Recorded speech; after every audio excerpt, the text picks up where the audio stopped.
This episode of CU Live is brought to you with support from Stoff's Coffee Roasters. Since 1988, Stoff's has been offering specialty coffee hand-roasted right here in Central Ohio. Stoff's is also a proponent of meaningful community conversations, whether online or in person. Visit their website at stoffs.com for the latest information on their locations, or to order online and enjoy a cup of Stoff's while you watch this episode.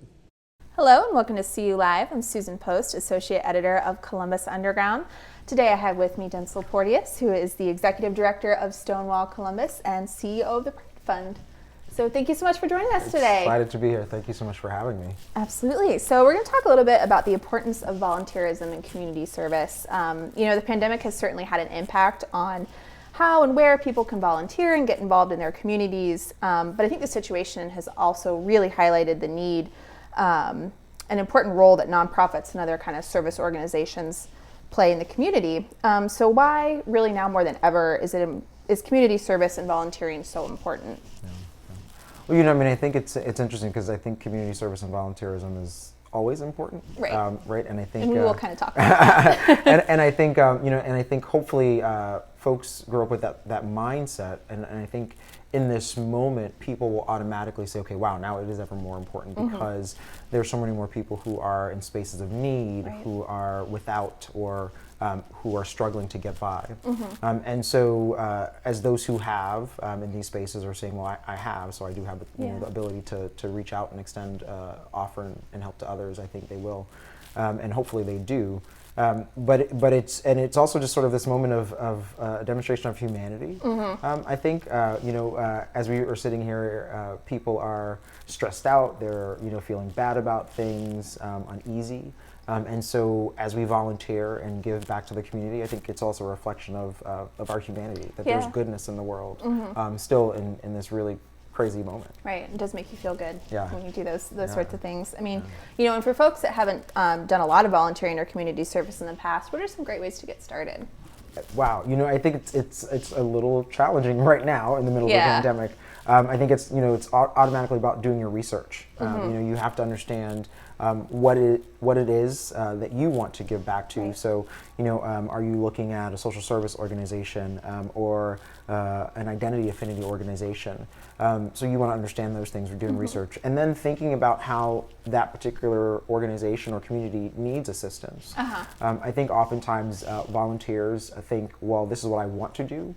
Versus thinking about actually what's in that community needs. So I think doing the research to understand that maybe you've found an organization to give back to, but now think about what it is that they may need that you have skill sets or ability to connect them to. Absolutely. Tell me about some of the organizations that are your favorites to work with, or you would kind of send folks to volunteer. Well, I've been on boards and volunteering as major volunteers at organizations for quite some time, and the ones that are near and dear to me, I currently serve as executive director of Stonewall. Right. So of course I'm going to say Stonewall Columbus will be the first one to think about volunteering and finding out what we can do to uplift that moment. But I also volunteer in a lot of national organizations. So the Human Rights Campaign is the largest LGBTQ civil rights community identity organization in the world. I can say the world because we do some work internationally. And I sit on the board of directors. I came up through the ranks as a traditional volunteer, became a steering committee leader, joined their board of governors. So I think that for me is an identity organization. So that may be an organization to think about. I think here locally in Columbus, I have been a former board member for Equitas Health, and they do have a number of community-based organizations or community-based programs that might be opportunity for folks to think about. But I think our communities are so diverse and sort of intersectional in terms of what we may want to do. So I think it's sort of going back to that first question of doing the research, right, to understand what's available and open in your community to lean into for your own self. You can find an organization to support for probably any cause that's near and dear to your heart. You were mentioning some of these organizations. Give us a few examples of maybe some of the volunteer opportunities that might be available through those groups. Well, I think again now because we're in the middle of a pandemic and we're not gathering a lot. I think people are still needing. Sometimes ability to connect to individuals. So maybe it's not the come and work at the front desk every day, but it might be, do you have a couple of extra volunteer hours to come in when the office is empty, to maybe sometimes open mail. That seems really silly, but some organizations might need help with that. Or it's looking through responding to emails, or if they are most definitely probably doing some sort of fundraising right now. Those organizations are saying, hey, can you just simply push out this fundraising message? Right. A lot of digital work in this moment is really what's sustaining organizations. Being able to have their message out in the community digitally. So that's on social media. That's via email. That has really been one of the biggest things. Organizations may not be able to maintain staff members, so maybe their marketing team has to be cut down, or an administrative associate who is helping with some of those communication moments.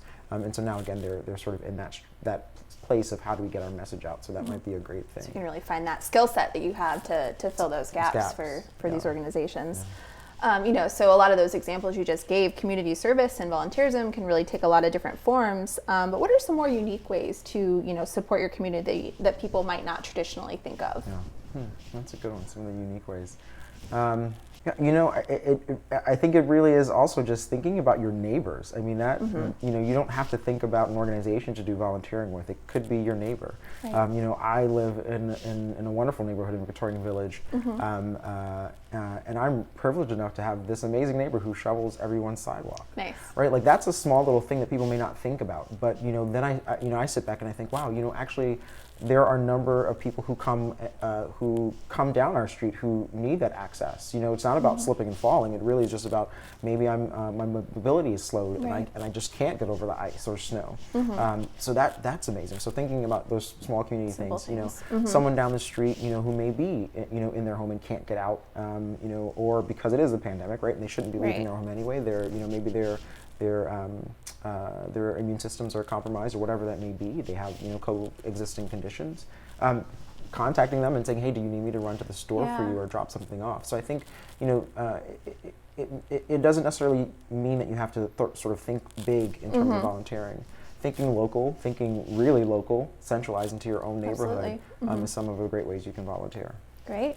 Our discussion has kind of been framed in the context of the pandemic, really highlighting the importance of volunteerism and community service. But how can we continue that momentum as things return to normal or, normal-ish? I think I've been saying I'm a Pollyanna in this way, and maybe that's a good thing, right? I think there's so much to be learned from this moment about our humanity, but how we can do things distantly, safely, but still do things. Right. And I think what I hope is that after this moment, as we return to, or not return to, but as we move through to a new normal, right. Or a new whatever, right, that we think about the continued engagement that we've seen during this time, right? That we are no longer impeded by physicality to get things done. Absolutely. I think I've seen so much beauty in people who are further away from each other, reaching out and leaning in and helping each other out, right? During this pandemic, we've also had wildfires happening and protests in other communities. Right. And we've seen how community members across the continent have reached out to each other, right? And I say continent because it's, it reached out to support and give back, through fundraising, through shipping supplies to each other. So I think that's my hope, right? Is that we think, we still think about the local connection that we have and what we can do, but I think we think more globally and how we can so easily impact our community at large. Yeah, a lot of creativity that has come out of this. Yeah. So, great. Well, Densil, thank you so much for being with us today. Really appreciate it. Thank you so much for having me. Thank you. Thank you so very much.